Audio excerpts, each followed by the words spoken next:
اللي حبطته كبتته كده يا جماعه. استاذ اسعد جه اهو. وهكذا انت رجل الجدل والليفه. استاذ اسعد استاذ اسعد والحضرتك الترند اللي حاصل.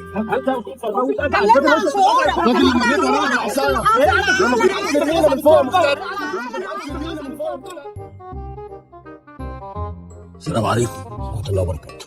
بابا عارف محلات حلوه حلاوه بتاعت الرز بلبن والحاجات الحلوه والحاجات دي؟ تقريبا حد منكم مرة جاب لي منه رز بلبن. ايوه. أسوأ رز بلبن كلته في حياتي، لبن قاطع والرز معجن ومش متنقي، كان في زلط منهم لله، ربنا ينتقم منهم. هو ده استاذ محسن الحلو اللي انت قطعتك في حلاقته. واخذ يا حاج، تعتب على النظر معلش. يعني أنا رأيي إنك تبقى تزود اللبن شوية، خلي العيال تنقي الرز. أقول لك غير الصنعة خالص، اشتغل في المخلل أضمن.